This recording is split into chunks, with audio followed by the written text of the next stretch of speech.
how do you know what to say unless you hear him out? Unless you hear what he wants from you, unless you hear what he's struggling with. If you're just talking without knowing the question, how could you ever provide the answer? It's alright. I'll be good. Why are you always asking me questions? Yeah, I don't know. If you are a victim of these questions, I advise you to watch the rest of this video and contact me, as I will help you with a settlement to heal and recover from this problem. Did that sound like a lawyer? Just a little bit? I can work on it? All right. What's going on, YouTube family? This is your guy, Sealz the man. Thank you for coming back. And you're probably wondering why I asked those questions or what those questions means pertaining to this video. Well, those questions will be a big part of this video. And if you have been asked those questions by your guy, it's most likely because he is suffering from non-communication disorder. And no prescription is going to help with this. This doesn't need to be diagnosed by a doctor, because it can be diagnosed by you. So in today's video, I'm going to give some ways, some tips, some suggestions on how to help your man open up to you more, and get confident in opening up to you. But before I start, make sure you follow your internet brother Sealz the man on every platform at Sealz the man. Like, comment, subscribe, do all those amazing things for your guy, and I will try my best to do the very best for y'all in understanding the mind of good men, decent men better. All right, so let's get started. If your guy suffers from opening up to you,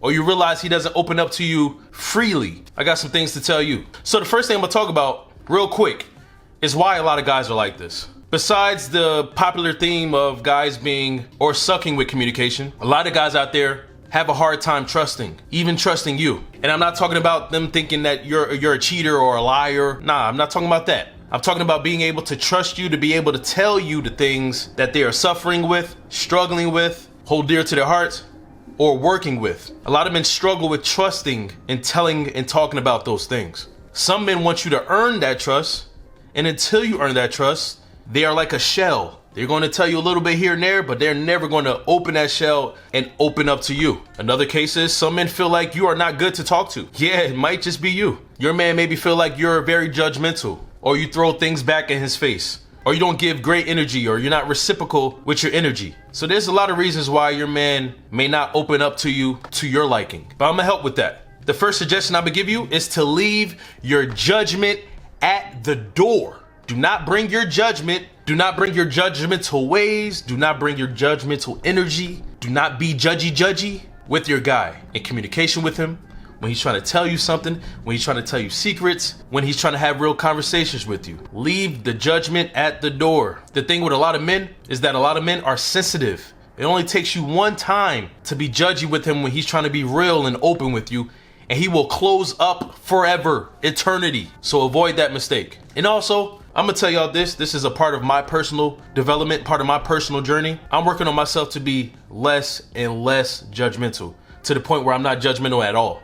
And the older I get, the more I realize that everyone has a story, everyone is struggling with something, everyone is different, and I have no right to judge anyone because I don't know everyone's story. I don't know what they're going through. I don't know what they've been through. And for me to understand myself better, understand people better, I need to judge less.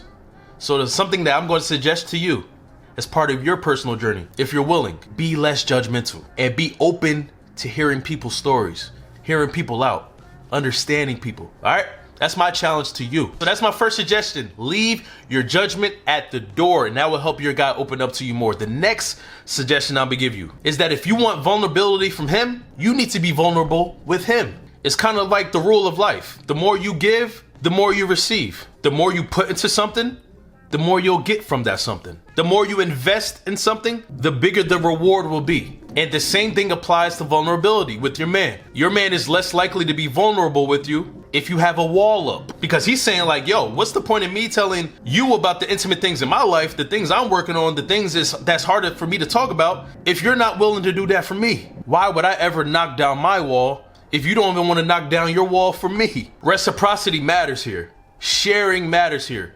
Mutual matters here. The more you pour into your man, the more likely he is to pour back into you. Dang, sharing is truly caring. The next thing I suggest in efforts of your man opening up better to you is to understand that pettiness and revenge is like a padlock to him opening. Like literally, you cannot open a chest if the padlock is locked. That's the purpose of a padlock. And if you want a padlock to remain on your man's mouth, be petty, be vengeful, and you'll see. Pettiness is childish, and nobody has time for that. Especially when things are serious. Like we're trying to talk about something serious. I don't have time for pettiness because that will deter him from ever talking to you about anything serious. So get rid of that. And also, it's healthier. Your conversations are healthier when you are mature. Because when you are mature, you are coming with a healthy mindset. The things you say are coming from a mature place. Therefore, that's good for me, and vice versa. Therefore, it's healthy. Being childish is not going to help an adult. The next thing I suggest is that you be solid in your lifestyle, that you practice what you preach, and that will build trust in him passively. When someone watches your lifestyle and they see how you live and you live in solid, you live in exactly what you talk about, that builds trust, as action is always more important than words. If he sees that you're not out here just telling people's business, gossiping, telling people's secrets, then that will secretly and passively increase his trust in you. Because he's like, yo, if she can keep her best friend's secrets, her family's secrets, and guard those things, those intimate things, then I feel like I can tell her about my secrets and my intimate things, because that's how she rocks. That's how she lives her life. There's no switch ups. There's no confusion. There's no indecision in how she guards information. Therefore, I can trust her. So just living right will help your man open up to you more. And him seeing that will encourage him to open up to you. And the last thing I'm gonna suggest is that you be as good of a listener as you are a talker. One thing you gotta do with men is that you have to give them the space and the opportunity to talk, the space and the opportunity to communicate. Because if you don't, you're literally shutting him off. Because as I always say, communication is a two-way street. Not only do you have to talk, but you have to listen. That is communication as a whole, healthy communication. But if you're just talking and trying to get your word out and trying to tell him what you want him to hear and what you want him to know, and trying to get the last word and trying to get your message out, you are being selfish, because that is not the goal. If you are trying to help someone, anyone, and for this video, your man, you gotta listen and talk when it's appropriate. Because how do you know what to say unless you hear him out? Unless you hear what he wants from you? Unless you hear what he's struggling with? Until you hear those things, you're just talking from your perspective, not even knowing if you're helping this person out. And in this situation, your man, if you're just talking without knowing the question, how could you ever provide the answer? All right, so I hope this video helps y'all out there. As y'all know, I'm all about talking about understanding the mind of men, and this is a big part of it. Peace and blessings to y'all. I'll see you on my next video. Goodbye.